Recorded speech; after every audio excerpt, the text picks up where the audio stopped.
The accident occurred near the Queen's Sandringham estate, Buckingham Palace has said. Prince Philip was behind the wheel of a Land Rover, which collided with a Kia as he pulled out of a driveway onto the A149 shortly before 3 p.m. GMT.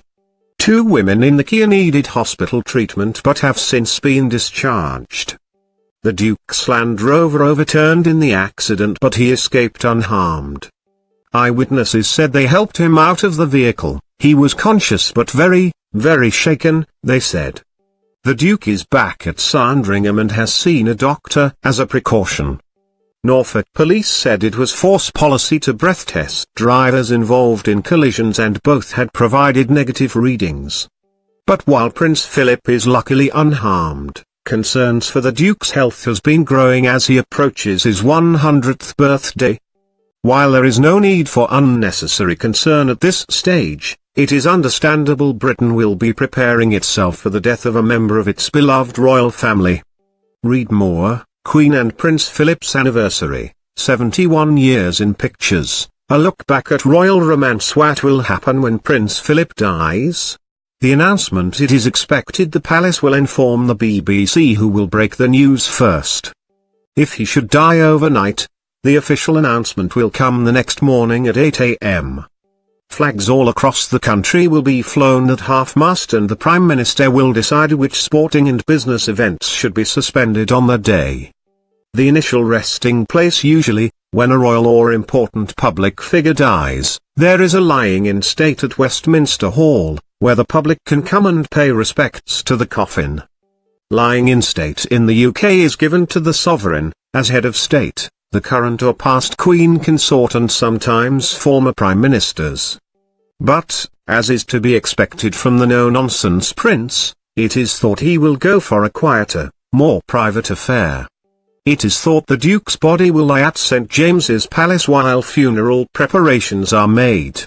This is the same venue where Princess Diana lay for 7 days before her funeral in 1997. The public is not expected to be able to view the body. The funeral: Prince Philip is entitled to a full-blown state funeral, including a gun carriage drawn by the Royal Navy and a military procession. But the private prince has said he doesn't want a fuss, and it is likely we'll see a pared-back ceremony. Prince Philip has been closely involved in the preparations, which are being coordinated by the Lord Chamberlain's office at Buckingham Palace. The service will be held at St George's Chapel in Windsor Castle, and will be a military-style funeral. The guest list is likely to be only family, friends and heads of state from Commonwealth countries. The burial: the prince is not expected to be buried at Westminster Abbey or St George's Chapel, like most monarchs and their consorts. He will instead be laid to rest in the private Frogmore Gardens, in the grounds of Windsor Castle. The gardens are said to be special to the couple and it's where the Queen walks her corgis. He won't be alone. Queen Victoria and Prince Albert are also buried in the gardens. Read more, do the Queen and Duke of Edinburgh live together? The mourning period: the Queen, 92, will enter an immediate royal mourning period of 8 days when her husband dies. During this time, new bills will not be given royal assent to become law and state affairs will be suspended as a mark of respect. After the funeral, she will continue to mourn in private but will resume her duties behind closed doors.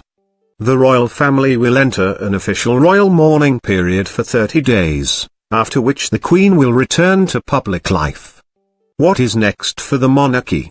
The order in line for the throne remains: Prince Charles, Prince William, Prince George, Princess Charlotte, Prince Louis, and finally, Prince Harry. Not much will change for the monarchy or the order of succession while the Queen is alive and wearing the crown. But we can expect the Queen to retreat considerably once her husband, who she described on their 50th wedding anniversary as her strength and stay, is laid to rest. Read more, what does the Queen eat for afternoon tea?